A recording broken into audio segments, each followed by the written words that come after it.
Hi, this is Laura Strunk with RE/MAX Advantage Realty. I'm here with Scott Smith today with Primary Residential Mortgage, and we're here to talk about situations of buying and owning a condo. We recently had a transaction where we had a buyer that we worked with. His loan was completely done through Scott. We had a contract, seller was willing to sell, buyer wanted to buy, everything was done, we were ready to go to settlement.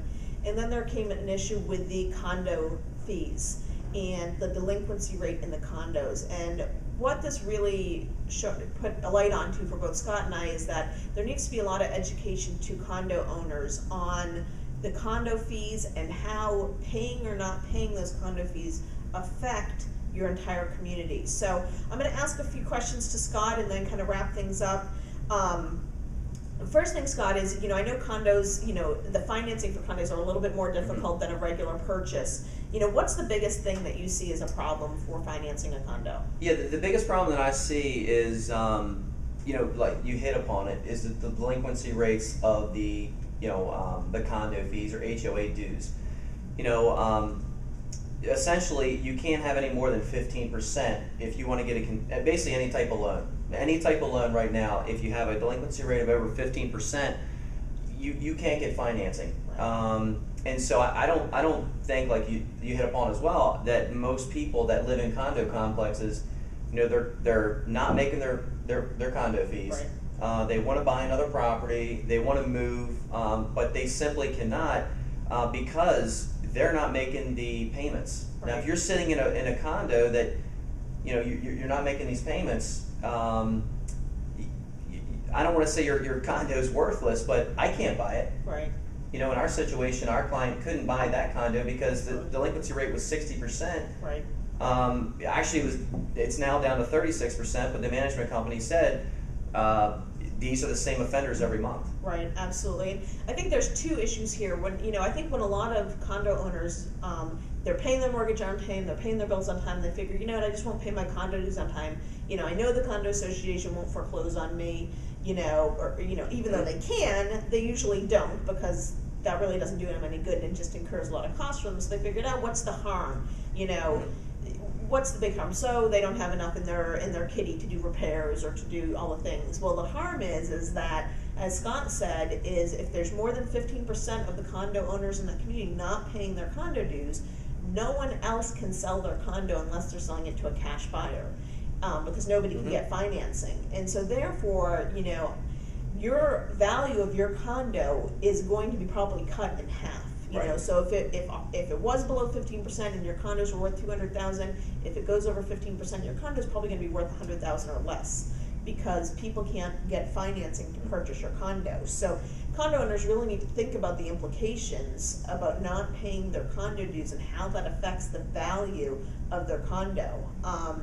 Yeah, and not to cut you off there, but I spoke to the actual management company on our particular loan here, and her name's Linda, and I asked her, I said, so I'm in a condo, and I'm like, the heck with it, I'm not going to make the condo payments. So what happens? Right.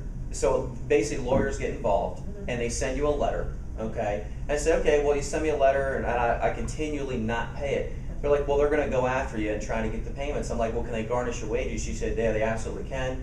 I said, can they foreclose upon you? She's like, well, she's like, unless it's written in the paperwork, whatever kind of paperwork that is established from the ground up, that they can, typically they're not going to. Right. And then I took it a step further, and I said, well, let's say everybody just stopped making the condo payments. Then what? She's like, well, quite honestly, we'd probably have to back out of the whole deal. You wouldn't have a management company. You wouldn't be having someone paying the water up.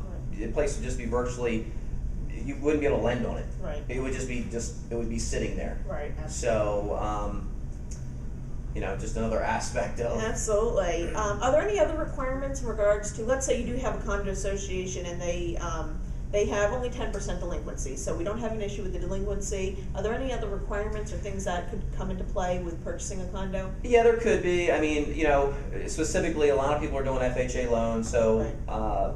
One thing you have to do when you're buying a condo, one of the things that I do on my end, I send over to the management company a condo questionnaire, and it has a whole bunch of questions about you making sure they have a master master policy for insurance. Right.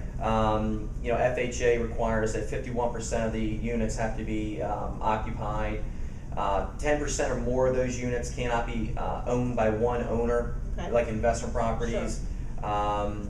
You know, so there's some other things. You have to get a small insurance policy now on condos. Sure. It's called an HO6 policy. Again, that's not a big deal, but these little things like this, they're not a huge deal, Right. but they can be a deal breaker. Absolutely. So it's very important.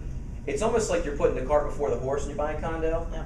because we've learned we're going to get the condo association, Right. you know, the condo, not the condo survey, but the condo questionnaire, Yeah, right. condo questionnaire filled out beforehand, Right. and see again if there's a delinquency rate, how many units are occupied.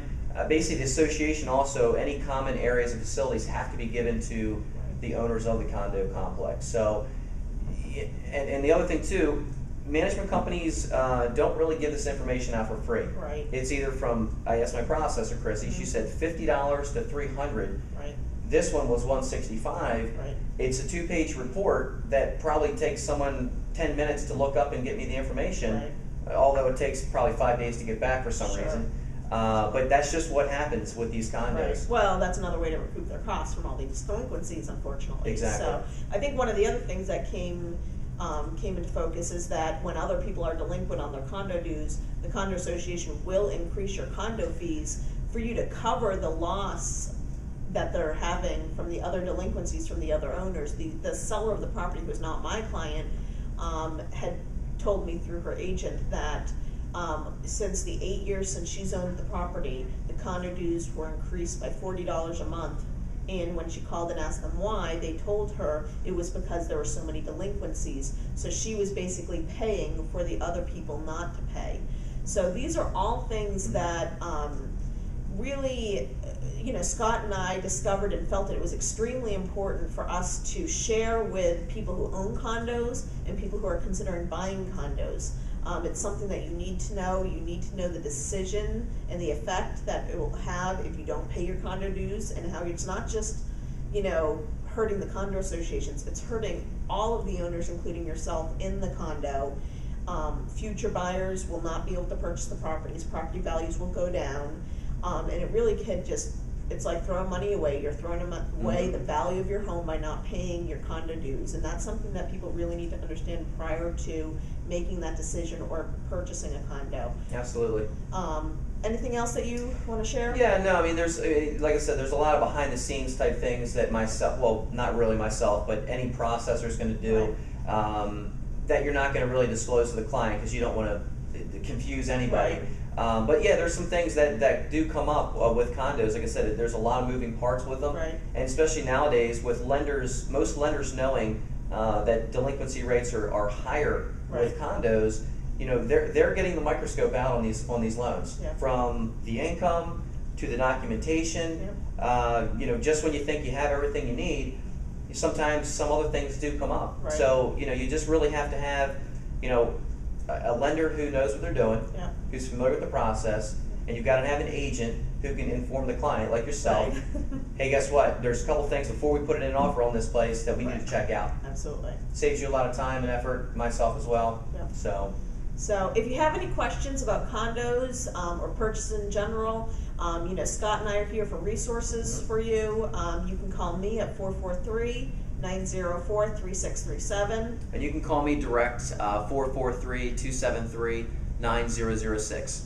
We hope this information was helpful and look forward to seeing you soon. Thank you. Bye-bye.